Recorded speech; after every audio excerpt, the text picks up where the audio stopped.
సూర్యాపేట పట్టణంలోని mega city talent స్కూల్లో జరిగిన అరైవ్ అలైవ్ కార్యక్రమంలో ఎస్పీ నరసింహ పాల్గొన్నారు.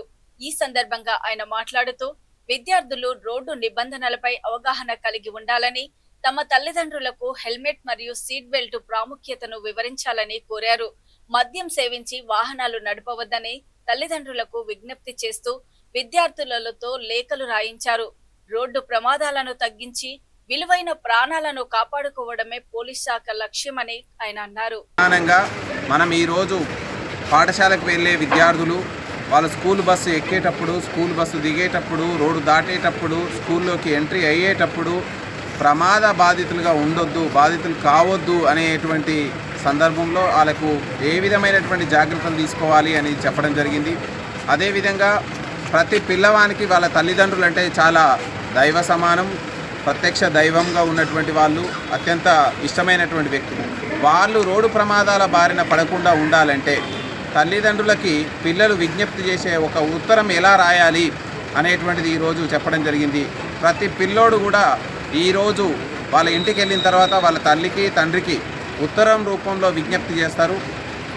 నాకు ఇష్టమైనటువంటి అమ్మా నాన్న, మీరు నేను చెప్పే విజ్ఞప్తిని మన్నించి దానికి తీర్చాలని, అందులో ప్రధానంగా టూ వీలర్ వెళ్ళేటప్పుడు హెల్మెట్ ఖచ్చితంగా ధరించాలని, హెల్మెట్ లేకుండా వాహనాన్ని బయటికి తీయొద్దని పిల్లలు వాళ్ళ తల్లిదండ్రులకు విజ్ఞప్తి చేస్తారు. అదేవిధంగా ఫోర్ వీలర్లో వెళ్ళేటప్పుడు ఖచ్చితంగా వాళ్ళకు సీట్ బెల్ట్ ఖచ్చితంగా పెట్టుకోవాలని విజ్ఞప్తి చేస్తారు. అదేవిధంగా వాళ్ళ నుంచి ప్రమాణం తీసుకుంటారు పిల్లలు వాళ్ళ తల్లిదండ్రుల నుంచి. ఎట్టి పరిస్థితుల్లోనూ మద్యం సేవించి వాహనం నడపొద్దనేటువంటిది వాళ్ళ నుంచి ఒక ప్రమాణపూర్వకంగా తీసుకోవడం జరుగుతుంది. ఇవన్నీ అంశాలు కూడా విద్యార్థులు వాళ్ళు స్వయంగా పాఠశాలకు వచ్చేటప్పుడు, వెళ్ళేటప్పుడు, ప్రయాణం చేసేటప్పుడు ఎలాంటి ప్రమాద బాధితులు కావద్దు. అదేవిధంగా వాళ్ళకి ఇష్టమైనటువంటి వాళ్ళ కుటుంబ జీవనాధారమైనటువంటి వాళ్ళ తల్లిదండ్రులు కూడా ఎలాంటి ప్రమాద బాధితులు కావద్దు అనే ఉద్దేశంతో ఈరోజు విద్యార్థులను చైతన్యపరచడం జరిగింది. అందరూ కూడా వందలాది మంది విద్యార్థులు అవగాహన చేసుకున్నారు. ఇక్కడికి వందలాదిగా వచ్చిన తల్లిదండ్రులు కూడా అవగాహన చేసుకున్నారు. ఇది అరైవ్ అలైవ్ ప్రోగ్రాంలో ఈరోజు పాఠశాల విద్యార్థులను అవేర్నెస్ చేసే కార్యక్రమం. ఈసారి మీరు గుర్తుకు తెచ్చుకుంటూ మాట్లాడుకుంటూ దాన్ని పోవాలి. అప్పుడే మనకు యాక్సిడెంట్ జరగకుండా సురక్షితంగా ఇంటికి చేరడానికి అవకాశం ఉంటుంది. అదేవిధంగా ఈ మహిళా భద్రతకు వచ్చే విషయంలో అయితే మీకు ఎక్కడ ఏ ఇబ్బంది లేదు. మన దగ్గర సీటింగ్స్ కూడా వర్క్ అవుతున్నాయి. మీరు అక్కడెక్కడ ఏదైనా బస్ స్టాప్స్లో ఉన్నా, ఎక్కడైనా ఏమున్నా కూడా మీకు తెలియకుండా కూడా సివిల్ డ్రెస్లో మా లేడీ కానిస్టేబుల్స్ కూడా ఉంటారు, డెకాయ్ ఆపరేషన్స్ కూడా చేస్తారు. మీకు ఎందుకంటే నవేడేస్ ప్రతి ఒక్కరి దగ్గర సెల్ ఫోన్స్ ఉంటున్నాయి, అంటే మీ పేరెంట్స్ దగ్గర కూడా. నేను చెప్పేది ఏంటంటే మీకు ఏదైనా ఇబ్బందికరమైన విషయం కానీ ఎక్కడ ఏదున్నా కూడా డయల్ 100ని యూజ్ చేయండి. ఎందుకంటే మనకున్న princess centre of this town చూసుకుంటే ఒక 5 కిలోమీటర్స్ కంటే ఎక్కువ ఉండదు. మీరు ఏ సూర్యాపేట టౌన్లో ఏ ప్రాంతంలో ఉన్నా మీరు డయల్ 100 చేస్తే మీరు చేసిన 5 to 10 minutes లోపనే మా constable with in 5 to 10 minutes మీ దగ్గర ఉంటారు. మీకు ఏ ఇబ్బందికరమైన విషయం వచ్చినా కూడా మీరు ఇమీడియట్గా చేయాల్సిన నెంబర్ ఏంటి?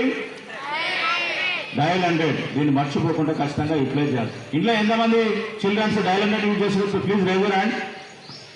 కొంతమంది అయినా యూజ్ చేస్తున్నారు. ప్రతి ఒక్కరు ఏదైనా ఇబ్బందికరమైన విషయం కానీ, యాక్సిడెంట్ కానీ, ఈవెన్ ఏదైనా కూడా ఉన్నట్లయితే ఖచ్చితంగా డయల్ 100 యూజ్ చేయాలి. ఇంకోటి చివరి అంశం, ఈ డ్రగ్స్ గురించి మనకు వస్తే దాదాపు ఈ డ్రగ్స్ గురించి అడిక్షన్కి లోనయ్యే వాళ్ళు ఎవరయ్యా అంటే మీకు తెలియాల్సిన అవసరం ఉంది. ఎందుకంటే ఈరోజు స్కూళ్ళ దగ్గర కూడా ఈ పరిస్థితి ఏర్పడుతుంది. అక్కడక్కడ చిన్న చిన్న చాక్లెట్ రూపంలో కూడా ఇబ్బందికరమైన విషయాలు జరుగుతూ ఉన్నాయి. అందుకంటే ఈ డ్రగ్స్ విషయంలో మీకు కూడా తెలియాల్సిన అవసరం ఎంతైనా ఉంది. డ్రగ్స్కు అడిక్షన్కు లోనయ్యే వాళ్ళు దాదాపు 15 years నుంచి 25 years వాళ్ళే ఎక్కువ ఉన్నారు. Maximum 10th class, intermediate, degree, BTech స్టూడెంట్సే ఎక్కువ అడిక్షన్కి లోన్ అవుతున్నారు. దీంట్లో మేజర్గా మన తెలంగాణ స్టేట్లో మిగతా డ్రగ్స్ మన దగ్గర లేవు, కానీ మేజర్గా ఇక్కడ యూజ్ చేసేది ఏంటంటే మన సూర్యాపేటలో కానీ మన తెలంగాణ స్టేట్లో మనకు అక్కడక్కడ కనిపించే డ్రగ్ ఏదంటే ఓన్లీ గాంజాయి తప్ప మిగతా